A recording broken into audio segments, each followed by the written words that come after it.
New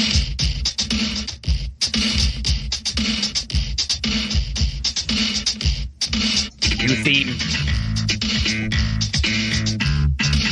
Can't beat the 80s drum beat and that bass line. That's the Tim Anderson Podcast theme song. Sure is.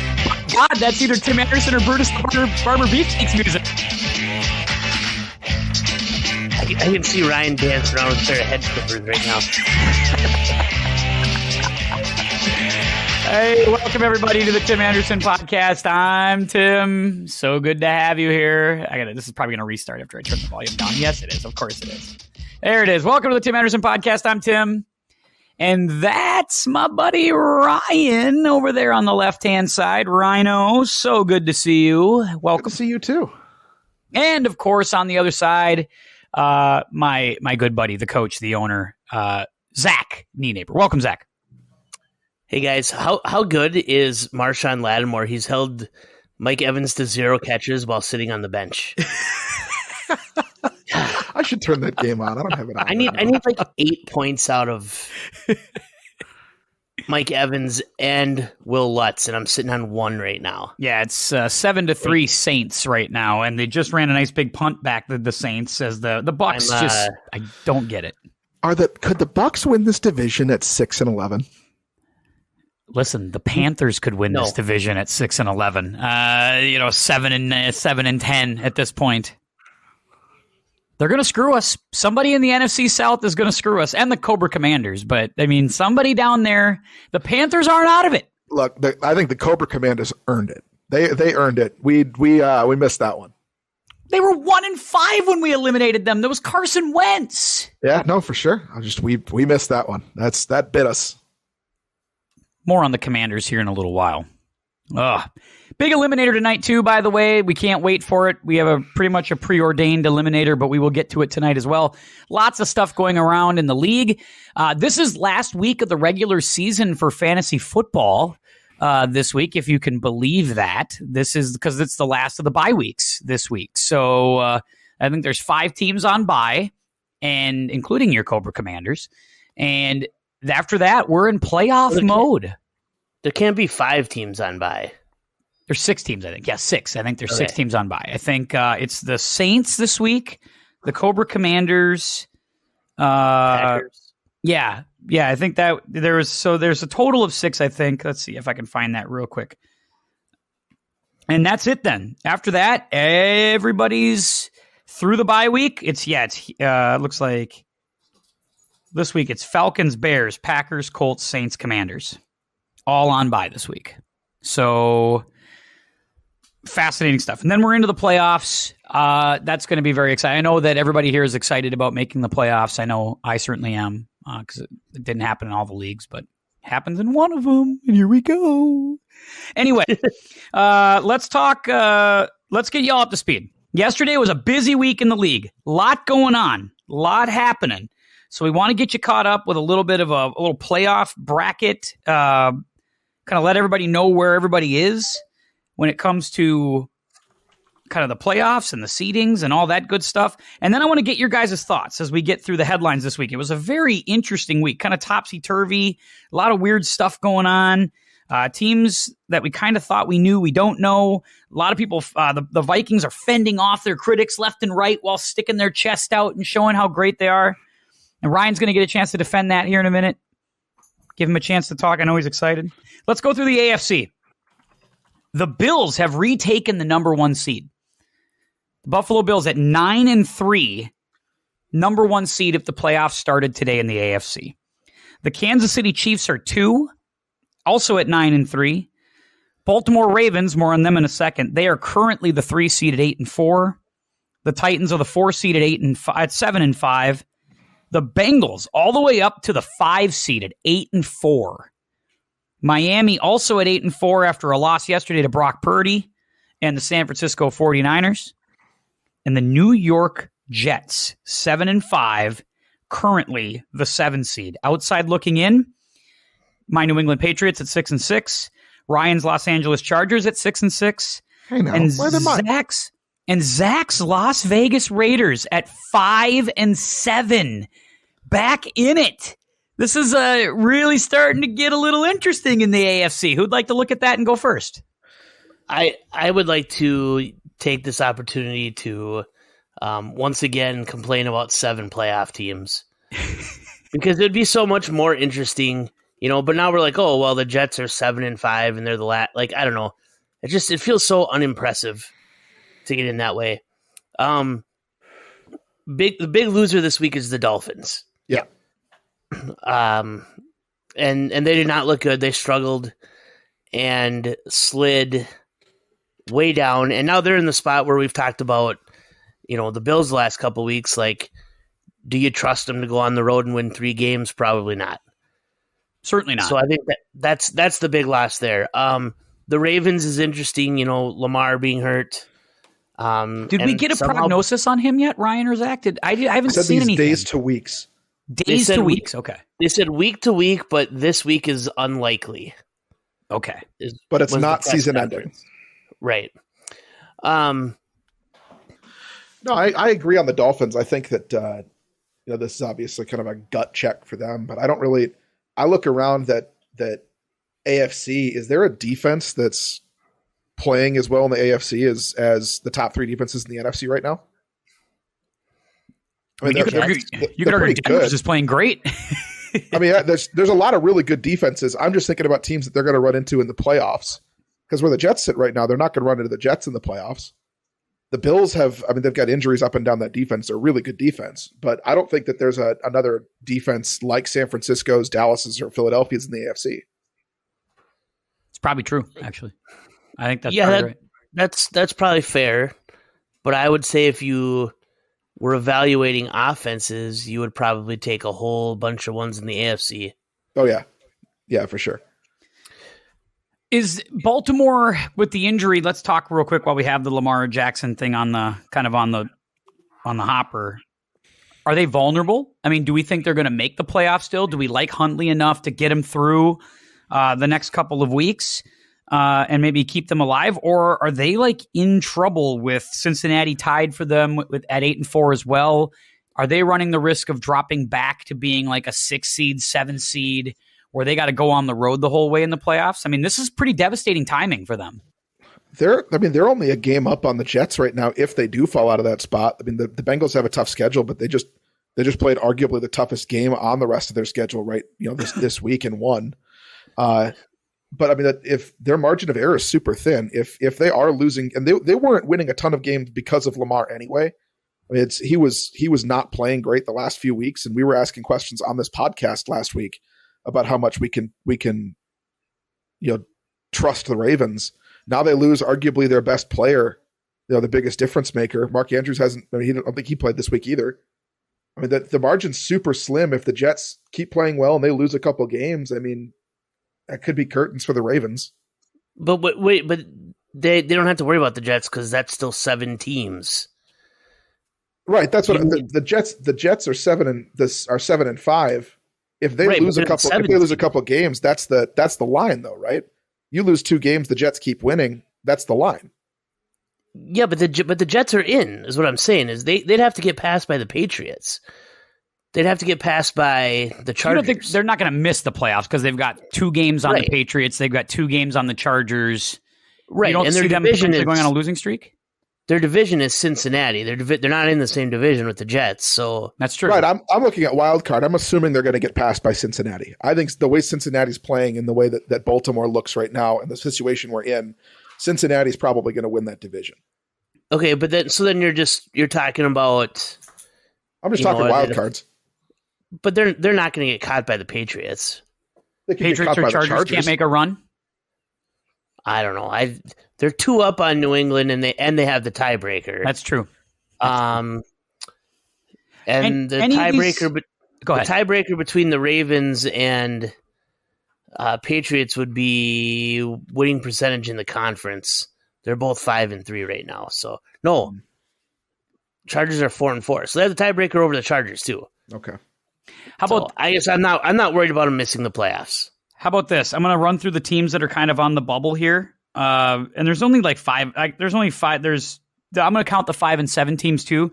I just want to know, is anybody here lurking or loitering? That's kind of what I want to know. Are they anybody here lurking on a playoff spot, or are they just sitting there?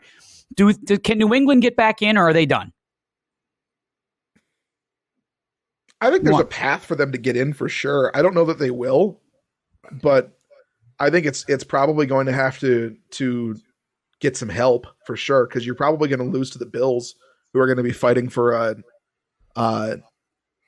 home playoff advantage in Week 18. So it's you have likely one loss there on the schedule. Yeah, I think but the Jets' schedule is still tough. I think the Jets still have the Bills and the Dolphins. The Pats have the Dolphins and the Bengals too. Yeah. I mean, so they're a game back. I think it's definitely they're not out of it yet. They could definitely catch them. If they would just do what Mac Jones wants them to do and throw the fucking ball, like maybe they'd be all right, I mean, but let's be honest here. Like, is anybody worried about Mike White? Mike White isn't as scary. Like I watched. I mean, he threw it all over the Vikings. The Vikings gave up 500 yards to Mike White. Yeah, it's aside from the Commanders, like their last 6 of their last 7 games, they've given up 300 yards passing. Yeah, Mac threw 382 against them. So yeah. I mean, yeah, they do give up a lot of passing yards. Mac Jones and White, those guys are bums right now, and they're making them look like Unitas in their prime.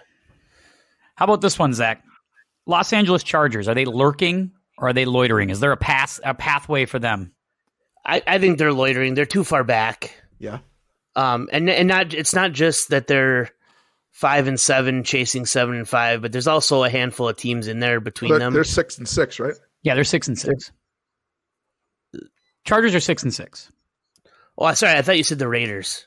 Oh, yeah, no, I thought Los Angeles. If I said Los Angeles Raiders, I'm sorry if I blew that. Los Angeles Chargers. Bad. No, Chargers. No, I probably misheard you. Chargers, I think, still have a chance. I think Raiders don't. I think the Raiders have too many teams in between them to catch, but I think the Chargers are still involved. I'm glad you bring up the Raiders because Ryan, Zach may have answered this, but out of the 5 and 7 teams in the AFC, Raiders, Browns, Steelers, any of them interest you? I mean, not really. I think Zach hit the nail on the head. They're a little too far back at this point. I mean, they're too back with 6 to play. Can they not rattle off a bunch of games? But I mean, they're fighting for 3 spots. There's 2 teams ahead of them at least that are in line for that, and you're going to need a serious amount of help. True. And I just don't think there's enough help there. Right, that's the problem. At some point, it's not how many games back you are; it's how many teams are in front of you. True. Yeah, because you might pick up a win and pick up a game on 2 of those teams, but there's still 3 of them that you didn't gain anything on, and that's where it becomes complicated after a while. And now, I think they're too far back. If there is a 5 and 7 team, I think has a chance. It is the Raiders because they have to play. They have to play some of these games against teams that are in front of them. So they have to beat the Patriots. I think that's next week. They have to beat the Steelers, who are kind of on the same level as them. That's the week after that. But I mean, they still have tough games in their schedule. They close the season with San Francisco and Kansas City. So circumstantially, like they're going to have to play some super good football to even think about it. And even then, you're still going to need help. So they basically have to win out and then get help. It's weird to consider that the Raiders are above 500 after the 0-3 start. They're 5-4 in their last 9 games. It's hard to. They were kind of a laughingstock 3 weeks ago, and rightfully so. But now they've rattled off 3 in a row, and now they're sort of at least in this conversation. Probably saved Josh McDaniels his gig as maybe not being a one and done coach, but pretty interesting stuff. We can talk more about Watson as we go later on, but I want to go to the NFC side here and go through their playoff situation as we stand. Eagles are the 1 seed, 11-1. The Vikings are the 2, 10-2. The 49ers at 8-4 are the 3 with Brock Purdy and maybe Baker Mayfield, maybe Jimmy Garoppolo. Who the hell knows who's out there? Tampa Bay at the moment is the 4, mercifully at 5-6. The Cowboys are 9-3. They are the 5 seed right now. Giants at 7-4-1 are the 6. The Seahawks at 7-5 are the 7. The teams that are lurking or loitering, the Cobra Commanders are 7-5-1. The Detroit Lions are back in this at 5-7. The Packers are 5-8. The Falcons are 5-8. The Cardinals are 4-8. Panthers are 4-8. Saints are 4-8. All of those teams are technically in it because they're only basically a game and a half back of the division title. What do you make of this NFC? It sucks. Well,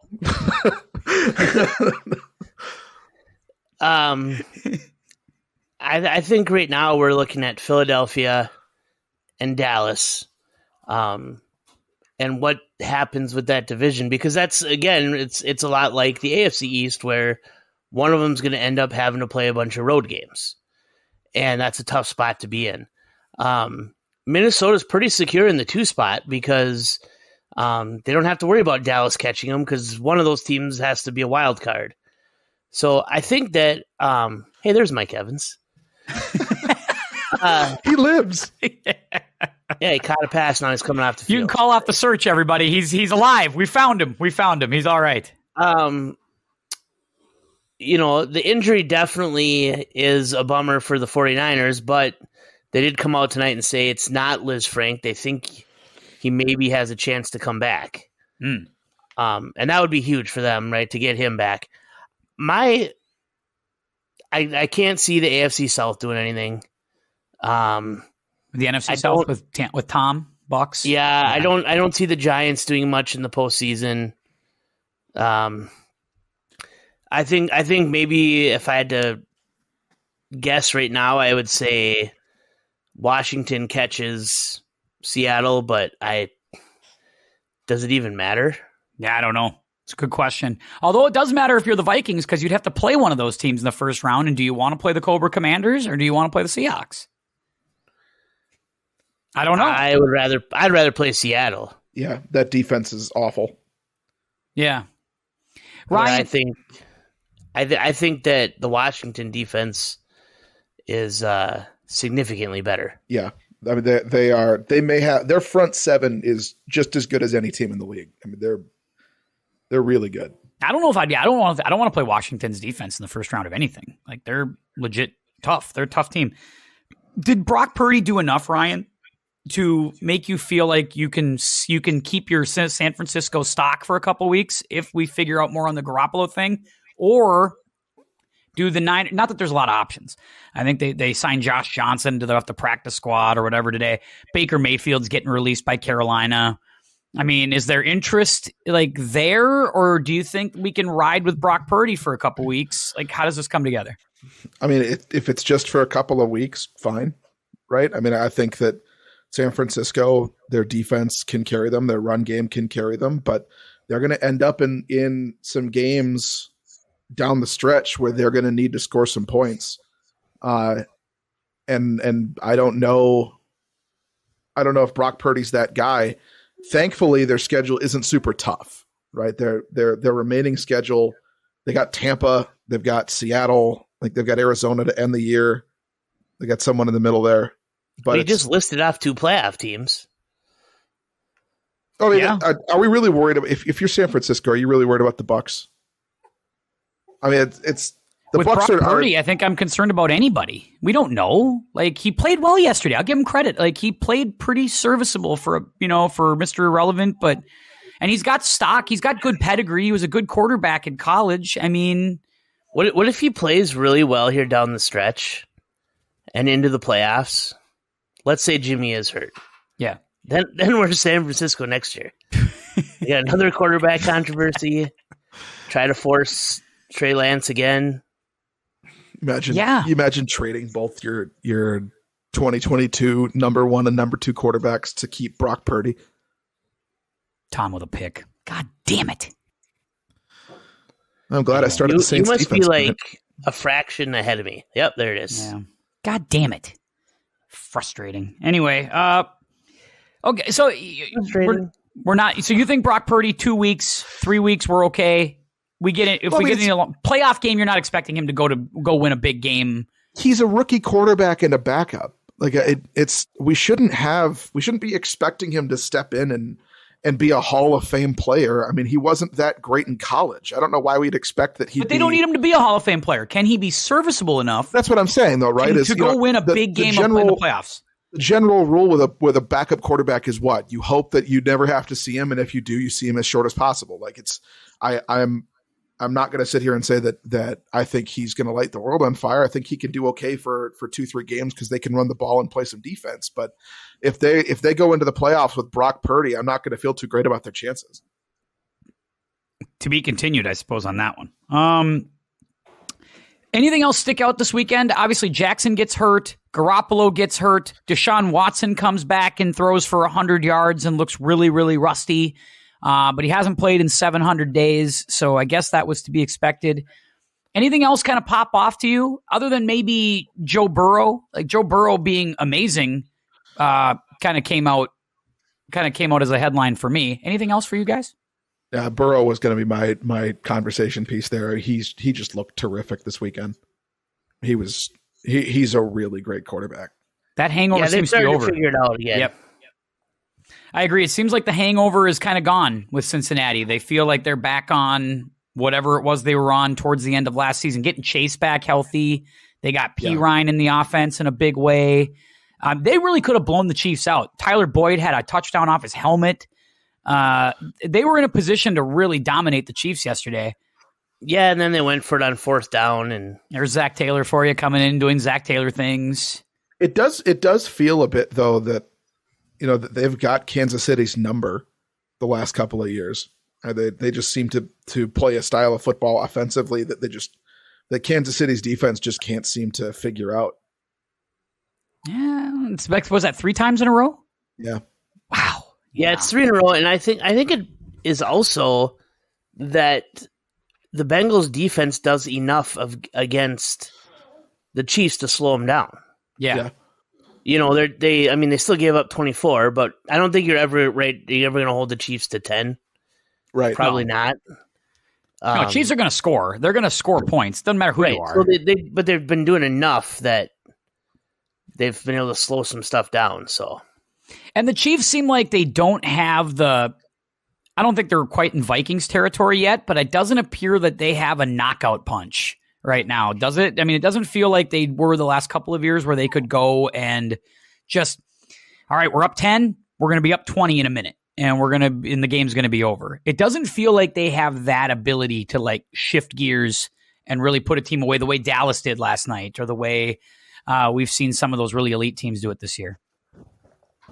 Yeah, I think. We'll talk about shifting gears. I mean, that Sunday night game. Oh my God, yeah, that was insane. Right, it was a 2-point game into the 4th quarter, and all of a sudden they win by 40. All of a sudden they had a 50 burger on the Colts. It was incredible. But that's stepping on somebody and taking care of it, right? And the Eagles really did the same thing to the Titans. Like the Eagles it was a kind of a tight game for a little bit, and then it was like the Eagles shifted gears, and before you knew it, they were up 20 games over. Titans are in trouble, man. I mean, they're not going to lose that division because the rest of their division sucks. But I mean, you have Derrick Henry ran for 30 yards. It's the 4th time in 4 games that he's been held under 100. I mean, he doesn't look good. I mean, he looks like he's tired. He looks like that workload's starting to wear him down a little bit. And Burks got hurt during the game, which looked he got knocked out. Yeah, that looked like that was kind of the end. That they kind of needed him, and I don't know if there's enough weapons right now under the current situation for them. Well, I think they still have a problem at quarterback too. Yeah. Right. I mean, again, like, hey, let's pay all this money for a guy who, I mean, I don't get paying that much money for Ryan Tannehill. Yeah. Yeah. He's serviceable, but he's certainly not worth the contract. But he's better than Malik Willis at this point too. So you do have to keep running him out there. Yeah. And he does give you the best chance to win, but they should have drafted a quarterback 2 years ago and not paid him. Well, they also have to keep a weapon. Like if you're going to give up an A.J. Brown, you have to surround Tannehill with guys, with people that he can throw to, right? And maybe you get in on the Odell Beckham stuff early, and maybe then he comes to you, or you go out and you trade for somebody yourself. You trade away A.J. Brown.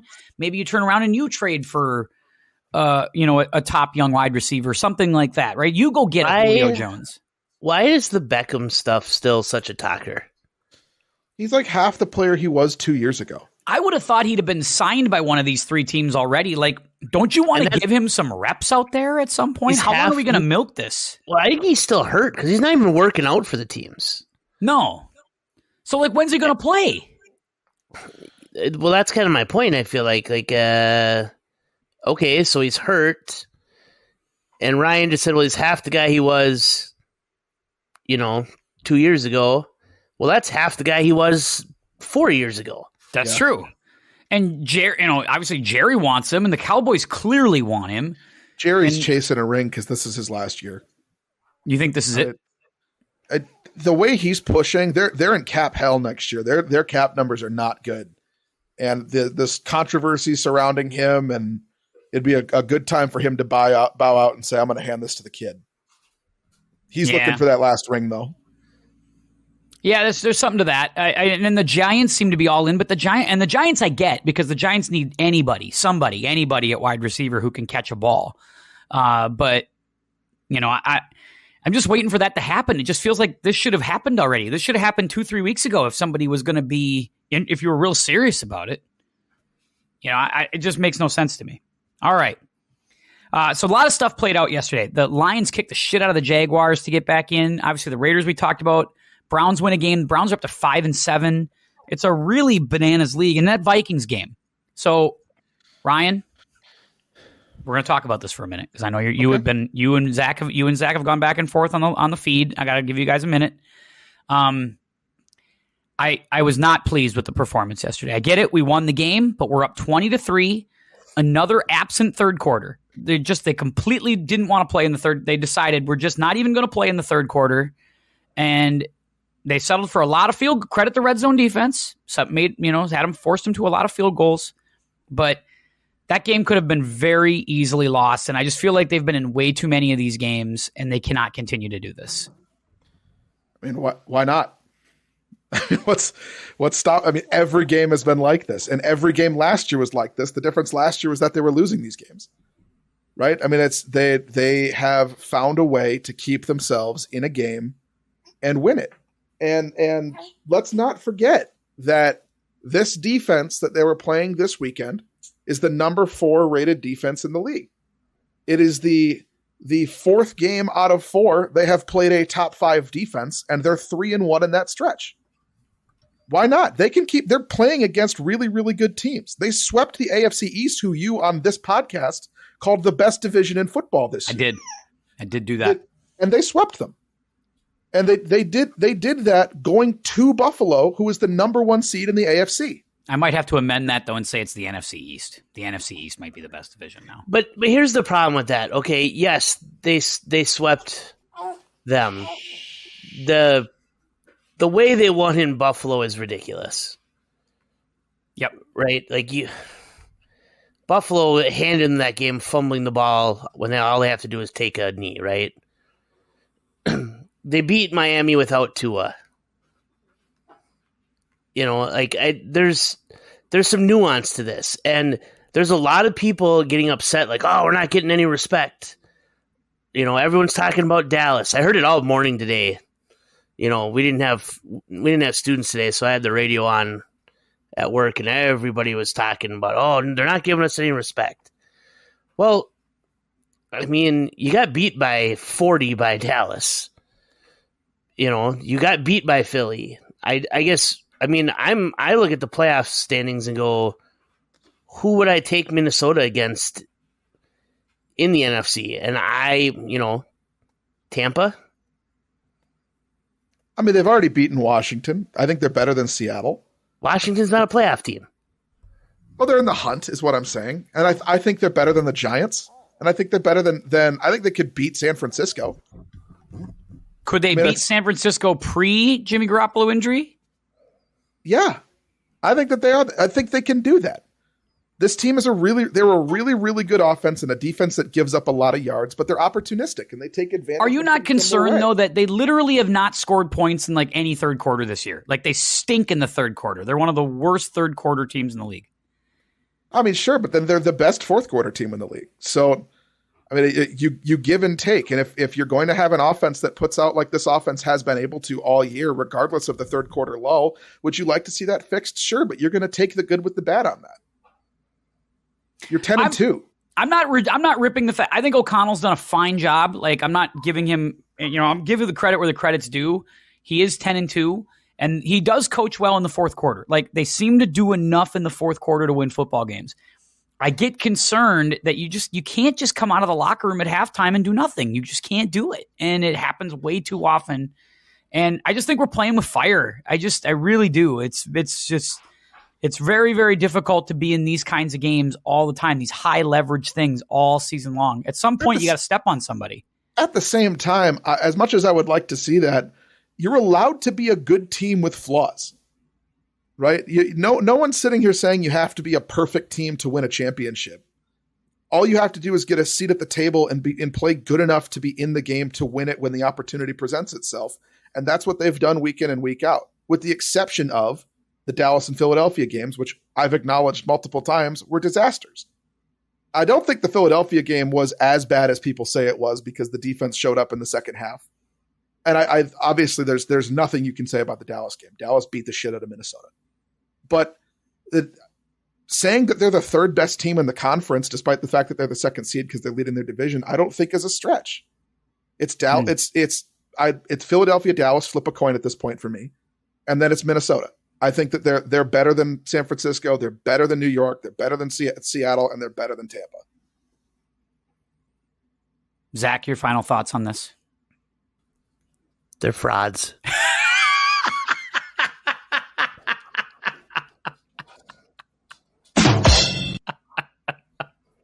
All right, let's talk MVP.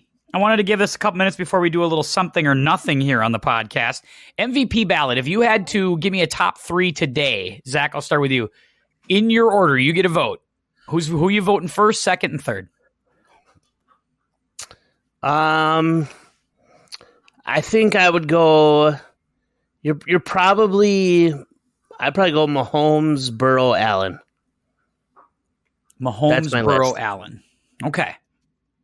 I that's a pretty good list. That's a pretty good start. I think, right. I mean, we're in a time like we acknowledge that this is a quarterback award. I think those are the three guys right now that are playing the best. I'm pretty sure they're the top three guys in terms of touchdown passes. And their teams are all winning games. So that's where I'm at. Ryan, what do you think? Are you in that camp, or do you have you have something different? I go Mahomes, Burrow for sure. Although after this weekend, I mean, you could make the argument it's Burrow, Mahomes, but I think Mahomes' body of work speaks for itself on that. And then I actually have a tie at third here. I have Justin Jefferson and Tyreek Hill.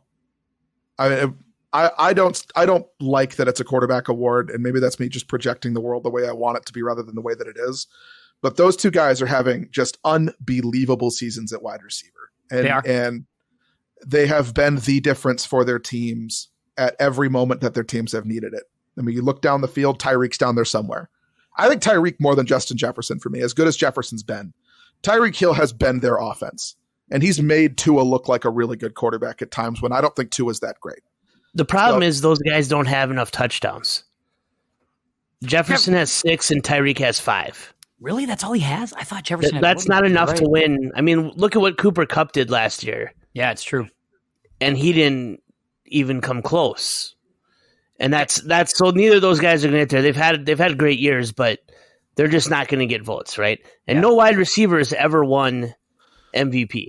I think if there's another candidate off the board that I could go with, let's talk about Josh Jacobs for a minute. The team isn't winning enough, but he's having a stellar year at running back. He's having a very good year. If the team were better, I think we'd probably be having a conversation about Josh Jacobs. You know, if you look ahead at the Raiders' schedule, it's gettable. Like there's a chance they could be 9-8, 10-7 when this is done, and that might get them in, which would be sick. But they're catching teams at good times. You're both wrong though. Mahomes, I'm with you. I think Mahomes is in the top 3. It's Jalen Hurts. Like Jalen Hurts, 11-win team. Like the way he's running, he is like a total package this year. Like he seems to pick up every 4th and 1, except against Green Bay. I got to think Jalen Hurts gets love in the top 3, doesn't he? I agree. It's probably something with Allen, Mahomes, Burrow, but Hurts has got to be in the top 3. Yeah, I understand that argument. His numbers just don't do it, and part of it is probably because of that running piece. Yeah, right. But I mean, he's 1,000 yards behind Mahomes in the air. Yeah, that's a lot. Yeah, I just feel like game to game, he just feels like he's unstoppable. I think that's a fair. It's a fair assessment, but I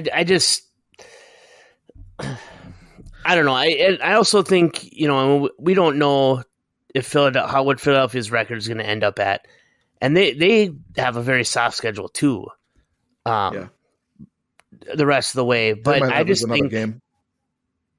Yeah, I mean, I would be surprised if they go 16-1 just because it is the NFL. And you've got Dallas in there too. Yeah, but they got to play Dallas one more time, right? Yeah, it's at Dallas. Yep.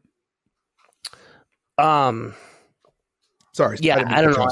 Like I said, I like the Tyreek Hill stuff. When we mentioned him a couple weeks ago for if you had to pick someone that wasn't a quarterback. But I just don't think those guys have scored enough to get there, and I understand your argument too, Tim. But I guess I'm sticking with my guys. Okay. Yeah. So I think the difference for me is where Patrick Mahomes and Joe Burrow can burst you to death, right? They're the ones that are leading the scoring. It feels like there's a lot of cooks in that kitchen in Philadelphia, and they don't score a ton of points. They can, but they don't, right? They grind you to death. They'll run the ball and beat the shit out of you. Their defense will stifle you. They're going to win like 28 to 10, right? They're just not going to let you score. That defense is elite. And I think Hurts is too. I'm just saying that, he's not going to score 50 points like Mahomes does. Yeah, I think also if you were talking, hey, like it's the end of the game and there's a drive, I think you're picking those other 3 guys before you pick Jalen Hurts. I agree. All right. And a headline that just came across the bottom line might ruin this next one for me, but we're going to do it anyway. Time to play a game that we've done in the past, and it's a game we like to call something or nothing. I'm going to give you a couple of hypothetical scenarios for the offseason that we've heard some steam on here in the last few days, and I just want you to tell me if it is something or nothing. First one. There was a lot of talk out there in the last couple of days about Tom not being done.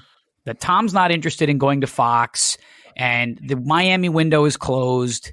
San Francisco window is probably closed, although maybe not now. Who knows?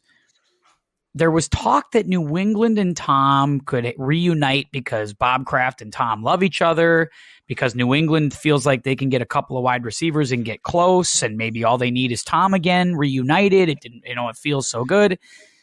Is the potential of Tom going back to New England something or nothing? Zach, is it something or nothing? This is nothing for me. I don't think you can go home again. Right, the way he left, and just to go back, kind of like when Randy Moss came back to Minnesota. Right, it just wasn't meant to be a second time, and I don't think it's a good idea for him to go back again either. If that's his option, is he going to play another year? Maybe, but he hasn't looked good this year either. No, he hasn't looked good this year. It's pretty clear, though, that he's not coming back to Tampa next year. He's going to look at this Todd Bowles, Byron Leftwich situation and go, screw that. I'm out of here. I ain't doing this. Yeah. With these clowns. Where could he land? I don't know. Indianapolis is perpetually looking for a quarterback. But does he want to go there? Probably not.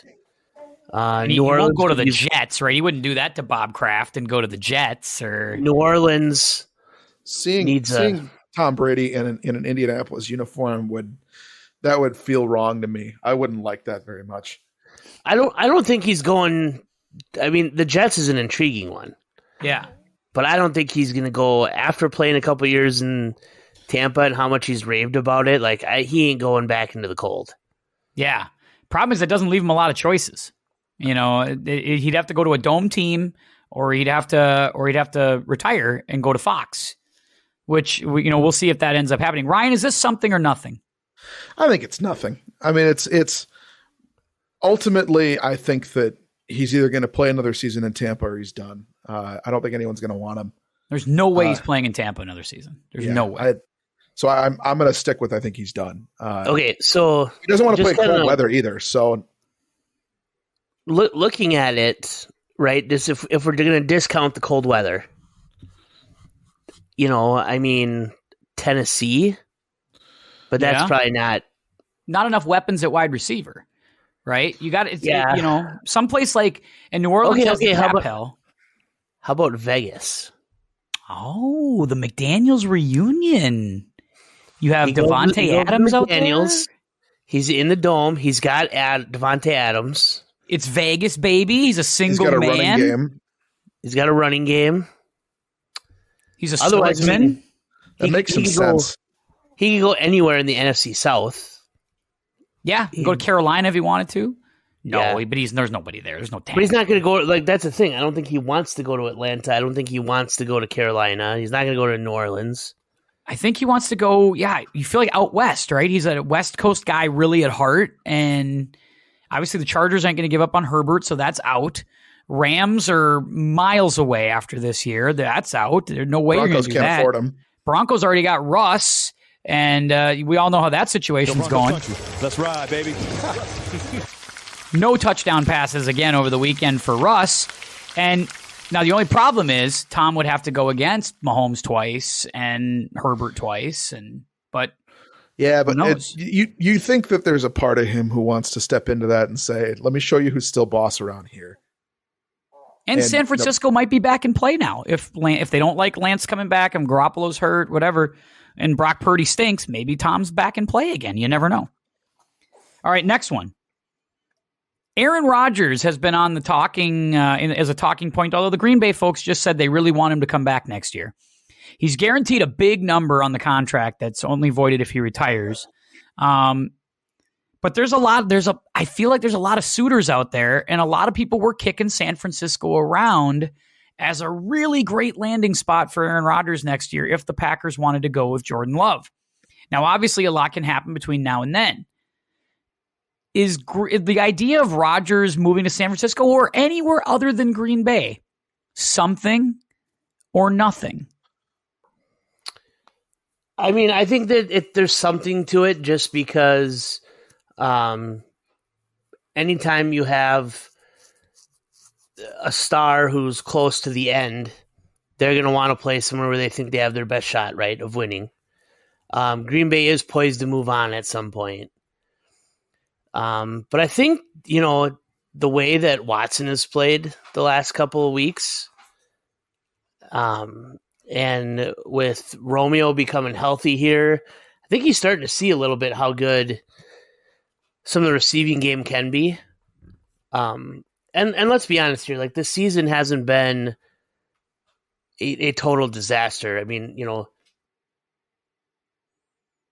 people have made it out to be, obviously they had some high aspirations and stuff, but at the start of the year, if you said to me, they're going to beat Tom, they're going to beat Belichick, they're going to beat McCarthy and the Cowboys, they're going to sweep the Bears, you'd be like, yeah, that's not bad. Yeah. Now, unfortunately, that's all their wins, right? They haven't picked up any other ones. The Giants' loss in London, was really the death nail, right? Because they were starting to figure it out. Like they had it back to 3-1 or whatever it was. They were rolling. Yep.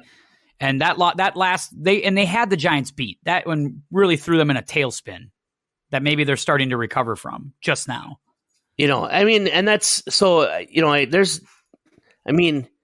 let's be honest here. Has he been as good as he was the previous 2 years? No. But like we talked about on here, he's playing with a broken thumb. Mm-hmm. He still leads the NFC in touchdown passes. It's true. Watson's definitely trending towards Rookie of the Year here. Which I thought that was another interesting thing too, right? Like, they got to draft a first-round wide receiver. They never draft a first-round wide receiver. Well, in terms of rookie wide receivers, he leads all rookie wide receivers in touchdowns. He's not a first-round draft pick. Yeah, maybe other than Garrett Wilson or Chris Olave, I feel like you probably like Watson the best, with those guys, right, as one of the elite dudes in this draft. He's come on strong the last 4 weeks. Yeah, and the reality was he was hurt before that, right? He had some head injuries and stuff that held him back. And people had the idea of the drop in the opening possession against the Vikings. Like, they kind of held that against him. That was sort of the image of the start of the season. Right. He had that, and then he got hurt. Yep. Right? And so there are people that were down on him and calling him bust and whatever. But, by the way, another NDSU guy. Although this one might work out better than Wentz. We'll see. Yeah. Good Ryan, chance. we should be out there Friday night for the game. Yeah. Who they got Friday night? Samford, I believe. Is that the first round of the playoffs? No, they had a bye in the first round, and then they beat Montana on Saturday. So they're in the final 8 now. Okay. Oh, good for them. They're really starving for a championship over there. Really, nice to see a fan base get to see the team do well for once. Ryan, is it something or nothing on Aaron Rodgers? I think it's nothing. I mean, what will be with Aaron Rodgers. He's not going to let anybody know what's going on. I mean, he'll talk and talk and talk, and eventually the Packers will decide they're tired of the talking and they'll move on. But they're either going to move on or they're not. And I think once he's done, he's done. He might go somewhere else, but I don't think there's going to be a situation that really, lets him do what he wants to do, like he has been able to in Green Bay for nearly his whole career. So I think he'll just choose to be done. It's better than dealing with the headache. So you're going to go nothing. If you're saying, I mean, we kind of did this with Tom, like, what are possible landing places for Aaron Rodgers? I would put Vegas right back in there, wouldn't you? If you were Vegas and say you couldn't get Tom and you decided you didn't want Derek Carr anymore, reunite Devontae and Aaron Rodgers in Vegas. Doesn't that seem like it makes sense? Yeah, I would say, Vegas is on your list. I would say, I mean, if you're the Jets, you would have interest, but I don't know if he wants to do that. Not that the weather is an issue for him. I don't think the weather is a thing at all in his mind. No, I do think that if he goes somewhere, he's going to go West Coast. Oh, 100%. He doesn't strike me as a guy who's going to take the pressure and go to New York this late in his career, regardless of how good New York could be.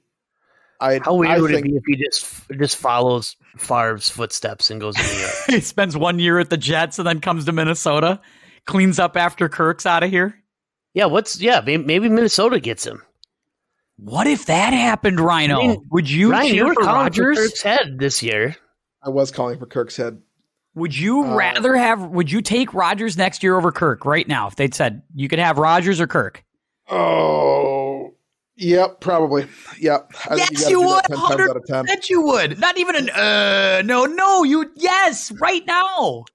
I hate it because it makes me feel icky, but yeah, I would take Aaron Rodgers over Kirk Cousins 100 times out of. Can you imagine Aaron Rodgers to Justin Jefferson? Can you if Aaron Rodgers is anywhere near the type of game he can play with Justin Jefferson out there at wide receiver? Justin Jefferson's putting up Devontae Adams numbers without Aaron Rodgers. That would be, though, a ransom. Like, they would be seriously, like, the Packers would show up to the U.S. Bank Stadium with ski masks and weaponry and saying, all right, it's going to be everything you got. If we're going to trade him within the division, everything you got. Yeah, I don't know. Give me a. Do you remember talk about the Aaron Rodgers Christian McCaffrey comparison on here? When did we do that again? They're tied for career rushing touchdowns. Are you serious? Yes. At least as of 2 weeks ago. Are you? And I think McCaffrey's been mostly hurt, hasn't he? Yeah, Rodgers is certainly more durable. Certainly a more durable runner than McCaffrey is. I mean, there's no question about that. I think the Rodgers thing is something. I'm with you on this, Zach and Rhino. I think I don't think it's nothing. Yeah, you're right. Is it a big something? No, I don't think it's a big something, but I do think it's something. It's not nothing. Like, there's always a chance, especially because the Love thing is the other factor. At some point, they really do have to be honest about what they have with Jordan Love. They have to see it. They got to know it because they got to make a commitment to that one way or the other here very, very soon. And you can't just wait. Love won't let that happen. They're tied at 34 career rushing touchdowns. That's criminal. Hey, look, another Tom interception. Well, that one was a bad play. The running back had that, I think, right? Or no, was it? Okay, fumble. Yeah, fumble. Just the old peanut punch. I tell you what, that's like the third or fourth time tonight I've seen Jordan take a punch at the football. Yeah. I don't think can we acknowledge Todd Bowles is not a good football coach? Like, not a good head coach. We knew that before from his stint. But now we really know it. Like, we gotta stop. We gotta stop this. And Byron Leftwich, everybody's like, oh, it was an outrage he didn't get the job in Jacksonville. Maybe it wasn't. Maybe it's not an outrage because they're looking at him now going, he's a terrible offensive coordinator. I don't know. I don't know what the hell is happening. Was he up for that this year or last year? With Peterson. I think he interviewed for it, and then they ended up hiring Peterson. Because everybody's like, Leftwich is going to get the job. It's a cinch. I 100% cannot blame them for going with Doug Peterson over Leftwich. Yeah, no, neither can I. And now that you're seeing this, you're like, I'm not sure Leftwich is a good OC right now. Like, he's not, like, the Tampa folks are killing him on play calls week in and week out. Because they should have enough offensive talent to score. It's unbelievable how bad they are. It's like him and Nathaniel Hackett are in the running for who can be the most inept offensive play caller. Well, let's not go that far. That's right. I'm sorry. I apologize. All right. Sorry. I'll check back in. I'm looking at tickets at the Lambeau game. Can we get you here on the pod for a minute? I'm sorry. I'm looking for Vikings tickets. Ryan's going to go back and fall in love all over again. Right. It's going to become a yearly pilgrimage for me. He's going to wait for it to get really cold again. He's going to and then go out there and man, that's let's get to the prediction segment. Let's change gears here a little bit. By the way, the little guy was quite adorable, although we got to talk about your choice of onesies for him at some point. We need to have a conversation about that. Oh, come on. That was absurd. Absurd. Stop it. Absurd on your Twitter today. You should apologize. Stop that. Anyway, no, I should not. Here we go. Prediction segment heading into this week. We all three went 2-3 last week. So Zach still holds a lead at 32-23. Ryan and I are at 31-24. So we need to get back on the winning ways here a little bit. 2 sub 500 weeks. We got to get going here. All right. We'll start off with this one. The New York Jets travel to the Buffalo Bills. There's not a lot of good games this week, guys. I'm just going to be really upfront. Last week was nice. We had a lot of good games. This week, not so much. With the 6 teams that are on bye, we got a lot of bad games. Jets, Bills. Bills are 8.5-point favorites. 8.5-point favorites on Mike White and the Jets. Ryan, where are we going first? Yeah, this one's tough. I really like New York's defense. I think that they play really, really well. At the same time, it feels like Buffalo's starting to round that corner and get healthy and play well again. They looked really good against the Patriots. They've had 10 days off. They're playing at home. 8.5 feels like a lot, though. That's kind of my one hang up here. I think now, you know what? It's Mike White against the Bills on the road. I'm going to take the Bills to cover. Bills I think to cover. That's the thing here. I'm going to take the Bills as well. I just kept coming back to Mike White, and you're not going to be able to kick 5 field goals against Buffalo, and they're not going to let you hang around. So I'll take Buffalo. You know, the weather is starting to become a factor in Buffalo. We don't know. It's not 77 inches of snow, but we'll see what we get this weekend. 8.5 is a big number. God, that's huge. I'm going to take the Jets to cover. I think Bills win, Jets cover. I don't know if I believe Mike White or not. I mean, he's thrown for 300 yards 2 weeks in a row. Zach Wilson, I don't think threw for 300 yards all season. But yeah, that being said, you do have to put it in the end zone against Buffalo. You have to. I think 10 days helps Buffalo. They played great against New England last Thursday. I will take Buffalo to win, but I'll take the Jets to cover the 8.5. All right. Ryan, this is an insult. This is an outrage right here. I don't know how you feel about this. I'll get to you in a second. I got to go to Zach first. The Minnesota Vikings are at the Detroit Lions, and the Lions are 1-point favorites over the Minnesota Vikings. Feels like free money, doesn't it? It does feel like free money. Like free money. Right? I mean, I will be starting Jared Goff in my fantasy league this week, just so we're clear. You should. Amon-Ra St. Brown and him have something going. Yeah. Well, he's going to throw for like 600 yards. I'll take Minnesota. Minnesota covers the one. They win the game. You have Minnesota winning the game. They're getting the point, right? They're getting the 1 point. Yeah, they're getting the point. They're getting 1 point from Detroit on the road. Yep. Ryan.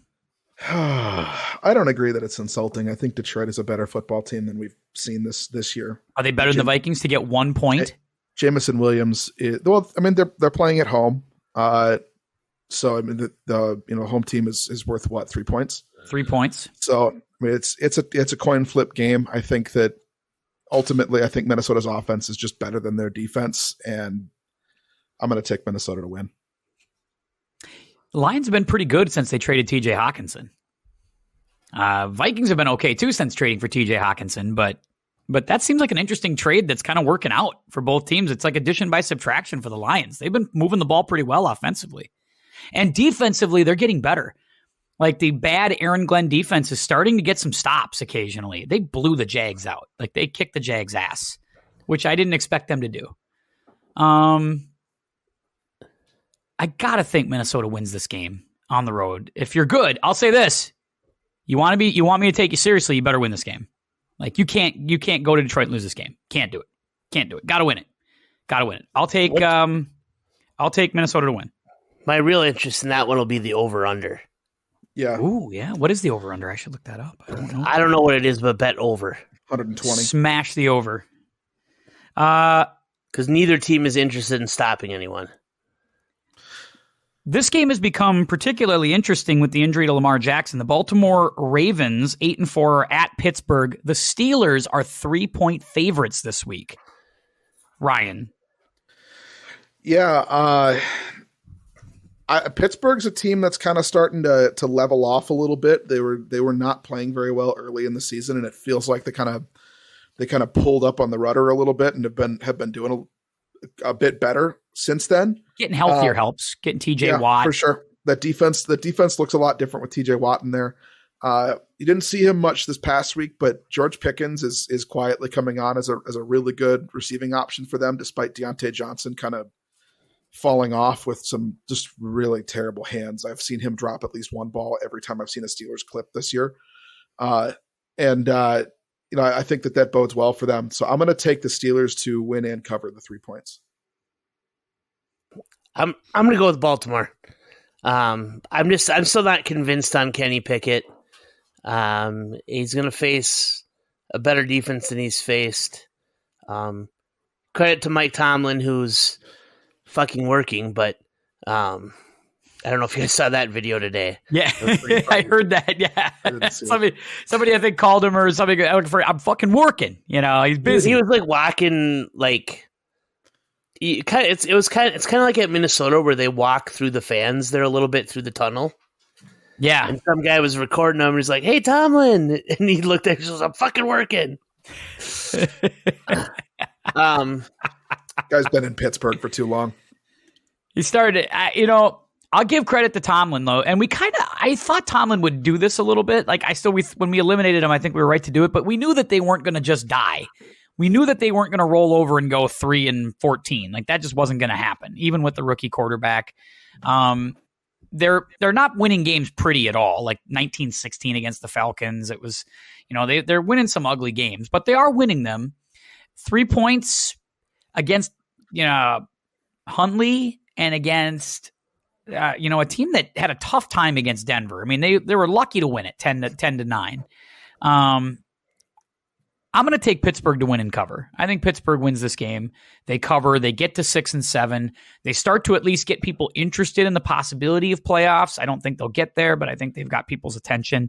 and they're going to be a tough out the rest of the way. They're going to always play a tough physical game. I just think, remember it was 2 years ago when Hudley came in, right, for Lamar for a little while? He did play well. He did. And he played well. We were talking about teams that should look into him. So I think that getting the points there is worth taking a shot here. And getting a full week of practice, you're right. Coming in off the bench sometimes is hit and miss, right? Sometimes that's a really good thing for the backup. Sometimes it's not. But I will give him credit. He executed a great drive to win that game. Like, he had to get them down the field to win it, and he did. So to his credit, he did a good job.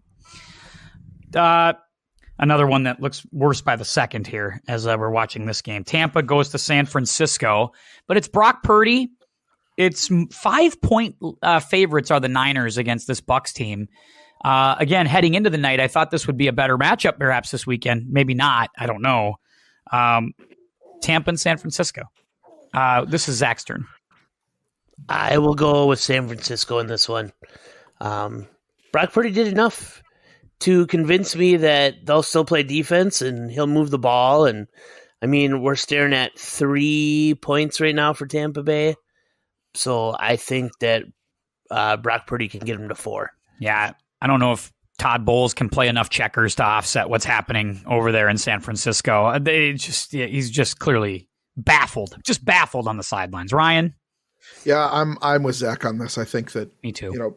Offensively is that's not really my concern for San Francisco here. I think that their defense is very, very good, and I don't think the Bucs have enough firepower to get through it right now. So I'm going to take the Niners to cover. Yeah, I hate betting against Tom, but yeah, I'm betting against Todd Bowles. Like, I just don't see it. They don't know what they're doing offensively or defensively right now. They can't stop anybody.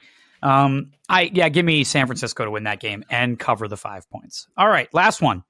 The Miami Dolphins, after a weird loss because they came out smoking hot. Tua hit that brilliant pass to start the game, 75-yard touchdown, then really struggled for a stretch, and San Francisco kind of took the game over.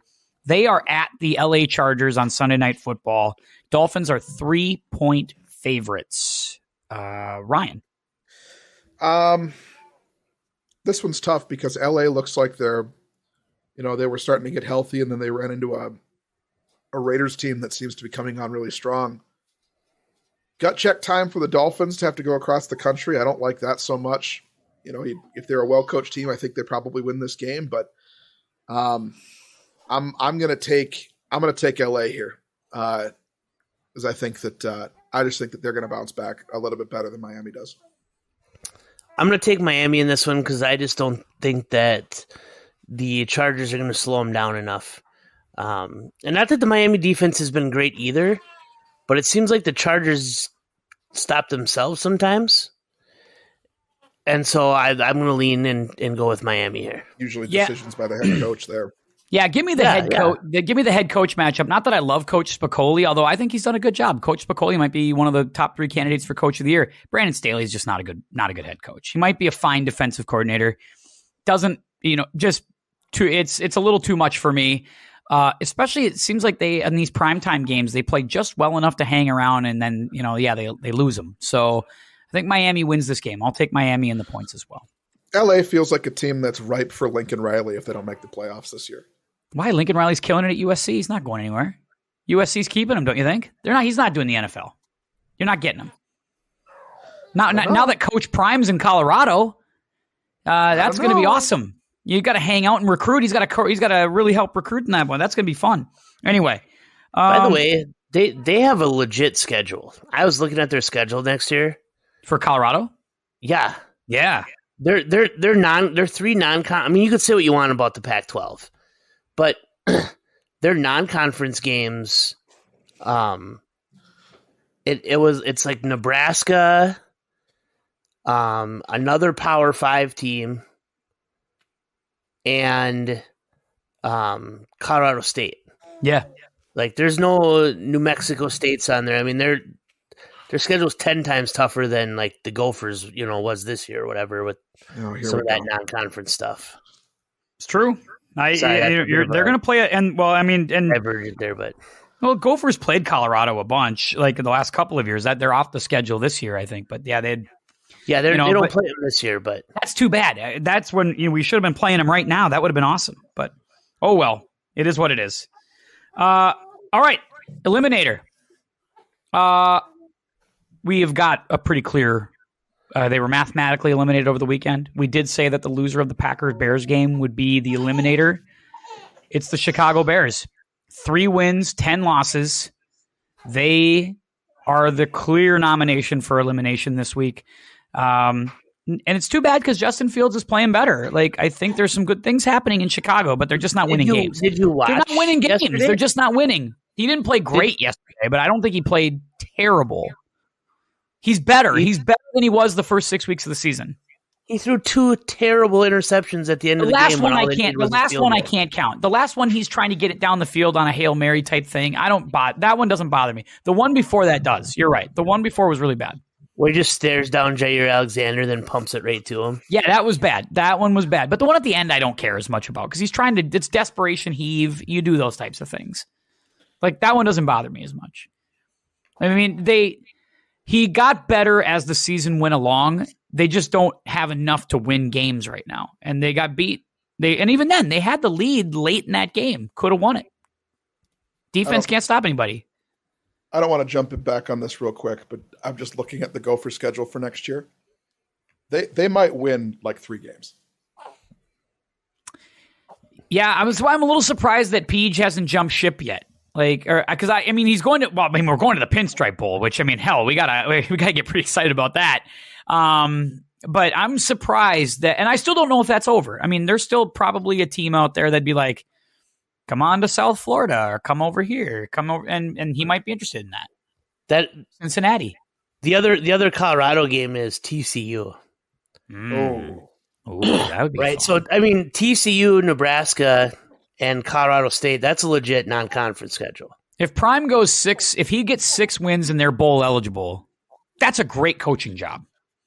Right? Yeah, they haven't won like 3 games a year in the last. They haven't won 3 games a year. They haven't gone to a bowl in a decade. It feels like they've been cranking coaches out of there left and right. Carl Durrell, John Embry. Like it's been a total failure for them. Mel Tucker. They can't win. They haven't won anything over there. So I don't want, like I said, I don't want to dive too far into this. Listen to this real quick. You got Nebraska, Eastern Michigan, North Carolina, Northwestern, Louisiana, Lafayette. That's how the Gophers open next year. They're gonna go. They're gonna win 3 of those. What are you talking about? Listen to this. This that is might how they be end it, the though, year. Tim. You might. This is how they end the year. Michigan, Iowa, Michigan State, Illinois, Purdue, Ohio State, Wisconsin. Michigan State might suck though. They might not. They might stink. It's an uncharacteristic year for them. And Purdue got, I mean, for the most part, Peach has owned Jeff Brom, but for the most part, not this year. And we're due to win Floyd, damn it. No, I'm just kidding. No, I wouldn't be surprised if Peach is not here. I wouldn't be surprised I think there's an opportunity for him to go elsewhere during these seasons. Having to go to Ohio State and then host Wisconsin. And this would be classic football coach move here. Leave while the getting's good. Like this would be the time to get out now. You can't leave when you go 5-7. You gotta leave. You gotta leave before you do that. All right. So we agree on Chicago. Ryan, I didn't give you your chance to chime in on Chicago. No. Chicago's awful. We agreed to this last week. There's a reason that they were there. They're a bad team. They deserve to be there. And they're, like we said, they actually are eliminated. Yeah, that's true. Yep, they are mathematically out of there. Losses, right? No, I think Houston was there. I meant in the NFC, but yeah. Oh, in the NFC, yeah, 1st to 10. And Denver will be at 10 with 1 more loss. They're at 3-9. That's the only reason I think they're not totally out yet, but they might as well be. All right, power rankings. Let's get to it. Number 5, and things are shaking up this week. A lot of teams lost, so things are moving around a little bit. Ryan, who's your 5? Go to Zach first. I'll be right back. Go to Zach. All right, I'm going to go to Zach first. Zach, who's your 5th? We have a impromptu Ryan's off with the baby. I'm going to go. My 5th team is the Cincinnati Bengals. Cincinnati. Yep, they've looked the part the last few weeks. They're playing well. They're in my rankings. Number 5, Ryan. My number 5 team is. I'm going to go also the Bengals. I think here. I think that they're getting better, and at this time of year, that's exactly what you're looking for. I got the Buffalo Bills. I'll take them at 5. Even though they're the number 1 seed still, and they're building their way back up, they're back up into the top 5 for me. I think they're still dangerous. A win against the Jets here would move them probably even further up the rankings for me. But this is just a nice soft spot for them to sit. I think I have them at 5. And to continue on, I have Cincinnati at 4. I think the last 2 weeks, the 2 wins last week against Tennessee, Kansas City, back-to-back weeks, one on the road, one at home. I think those are 2 very legit wins, especially the Tennessee game being on the road in kind of, cold weather, no Jamar Chase, no Joe Mixon. I thought that was one of the most gritty wins of the season. So the fact that they have mounted up 2 big wins in a row says a lot to me, plus they're the defending AFC champions. So they're starting to round into form at the right time, and they're battle-tested. I got Cincy at 4, so I'll put them right there. And I think our lists are going to be somewhat similar because I have Buffalo here at 4 after their win. They've looked better. We had some questions before. The quarterback seems to be healthy, so I have him at 4. Ryan. My number 4 team is the Minnesota Vikings. And I think that they are finding ways to win, and that's what's important right now. I think that they're going to find themselves in that 2 seed, get a shot at a winnable game in the first round, and it's house money from there. So for a team that's in the first year of a new head coaching system, I think that it's been remarkable success so far, and hopefully that continues. But they're my number 4 for now. Who's number 3, Zach? I have the Dallas Cowboys at 3. Dallas Cowboys at 3. That was pretty impressive the way they finished off that game. They looked the part. It's gonna be tough for them because they're gonna have to go on the road more than likely. But I mean, I think you definitely take them as a first round favorite over whoever wins the South, which is really looking up in the air now. If New Orleans wins this, I mean, are they your favorites? Maybe. Might be, and going to New Orleans doesn't scare you because it's indoors and there's a good first round game for you, and then you have to go to Philly in round 2. It'll be loud, but So yeah, I got Dallas at 3. I got Kansas City at 3. They drop a spot for me. I still think they're very good. They lost to a very good Cincinnati team, but it does tell me that they're kind of trying to get it done with like jabs. Like they don't have a right hook or a mean knockout punch, but they're just trying to win on points. They're like Floyd Mayweather right now, where it's like the sweet science and it's beautiful and it's aesthetically pleasing, but you're not gonna knock anybody out. Everything's going to the judges' scorecards at the end, and I want to see them blow somebody out. I want to see them do that here in the next couple weeks. But I got them at 3. I think they're still very good, and they're going to be a really challenging out, and the roads might go through Arrowhead before it's all said and done. Ryan? I also have Kansas City at 3. I think that they are still the best team in the AFC right now. Despite the Bills' loss, I think I think Kansas City is going to find their knockout punch here. I think they're a team that is going through kind of a weird phase where they're looking for that major playmaker, and they're finding a couple guys who can do it. I think that they're finding a running game, which is important for them, but finding the balance is going to be where they win. And they've got to be able to continue to have Patrick Mahomes make good decisions. They have to be able to run the ball, and they got to play better defense, I think, down the stretch than they have so far. And I think that's doable. I think they're a well-coached outfit. As good as Cincinnati looked against them, even losing to Buffalo earlier in the year, I still think Kansas City is the best team in the AFC. Number 2, then for me, I'll start there. Number 2, I've got the Dallas Cowboys at 2. You blow out the Vikings. You blow out a bad team in the Colts on Sunday Night Football with a brilliant fourth quarter. You beat the Giants on Thanksgiving after coming off of a gigantic win against the Vikings. There's a lot of mental toughness there. And as much as, we're not going to give McCarthy a ton of credit on this podcast, I think McCarthy's done a good job. Like they weathered the injury to Dak. Pollard is getting more and more touches, and he seems to be a real factor when he does. Like the him and Elliott combination's really working. The defense is off the charts good. Dallas looks really, really tough to beat right now, I must say. So I've got them at 2. I think that's fair. I've got Kansas City at 2. I I know they lost, but I think that sometimes we're too reactionary to a single loss. They lost to a good team, so I think they stay there. Fair. Ryan? I have the Philadelphia Eagles at 2. I think that I just think that Dallas is playing so good right now. I'm going to say it. I have Dallas at 1. I think that they're playing really well. I think that they beat the number 2 seed by 37 points on the road. I just think they're playing better than Philadelphia is right now, and Philadelphia is playing really, really good, and that's saying something. So that's where we're at. And that's what I think. Okay, I got Philly at 1. Philly blew out Tennessee in a game that we didn't think last week was going to be a blowout because Tennessee doesn't get blown out except to Buffalo early in the season. Hadn't been blown out since. Had been in a bunch of dogfights. Well-coached team, tough team, and Philly blew them out. And it really wasn't all that close. I'm impressed. Philly has me convinced. They have me convinced that they're the best team in the league. And they look like there's nothing on the schedule other than that rematch against Dallas that has me thinking they will do anything other than 15-2. Like they're going to be the number 1 seed. The road's going through Philadelphia. So they're my number 1. I'm assuming that's the case for you as well, Zach. Yeah, they're the top team. I think, until someone beats them, it's going to be hard to put someone else ahead of them. Right? I mean, if they have one loss and they go that way through the rest of the season, it'll be hard to put anyone ahead of them, regardless of what those wins look like and what other teams do. So there you have it. Our power rankings, another podcast in the books here with the Football Pod. My thanks to everybody who listens. Ryan, Zach, first of all, thank you again for coming on. My thank you to everybody who listens on Apple Podcasts, Spotify, iHeartRadio, Podbean, wherever you get your podcasts. I do appreciate it. Thank you to like, subscribe, leave a comment.